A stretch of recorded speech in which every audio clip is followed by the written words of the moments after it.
thread, body, and name.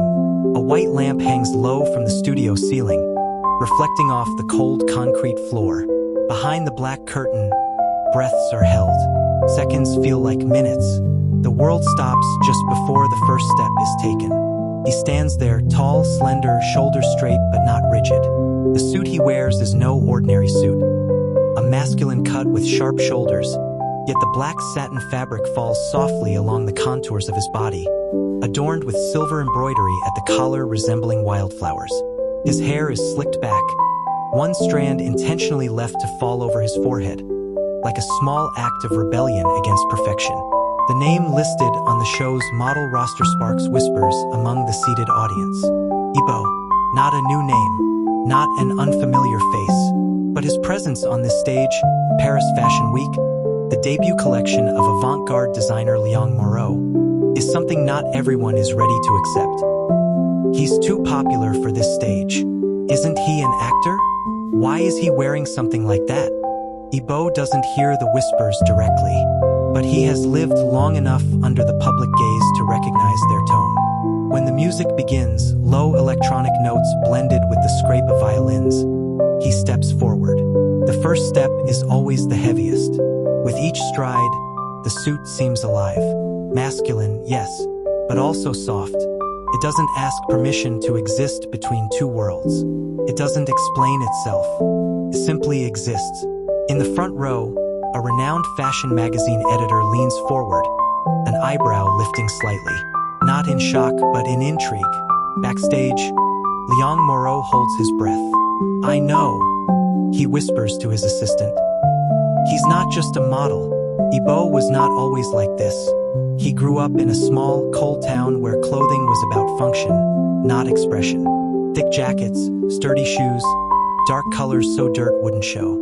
His mother often said, "As long as it's warm, as long as it's appropriate." His father spoke little, but always made sure Ibo's school shirts were neatly ironed. From a young age, Ibo loved movement. He danced not to be seen, but to feel his own body. Every time he moved, he felt more honest than when he had to sit still and answer adults' questions. Fashion came to him by accident. At 16, a stylist for a dance competition asked him to wear a layered sheer top paired with black leather pants. "Is this safe?" he asked honestly. The stylist smiled. "Safe is relative, but you look incredible." On television screens, live comments flooded in. "He's a guy but dressed like that? Cool. Disturbing." That night, Ibo stared at himself in the dressing room mirror longer than usual. He didn't see a man or a woman.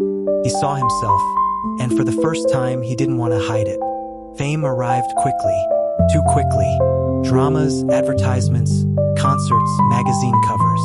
Every movement analyzed, every outfit judged. When he wore an oversized blazer with a single earring, the media called it bold.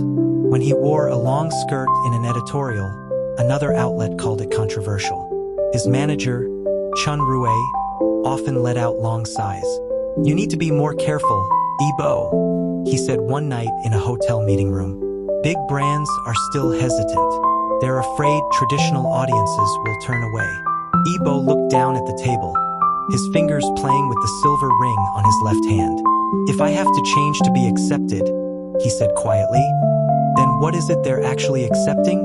Chun Rue fell silent. The fashion industry loves bravery, as long as that bravery can be controlled. Ibo could not be fully controlled. The invitation from Liang Moreau arrived as a short email. "I don't want you to pretend. I want you to be present." That was all. No major contract up front. No promise of safety. Just a risk. Liang was a French-Asian designer known for rejecting categories. His collections always hovered between structure and softness, tradition and the future. Their first meeting took place in a small studio scented with new fabric and bitter coffee.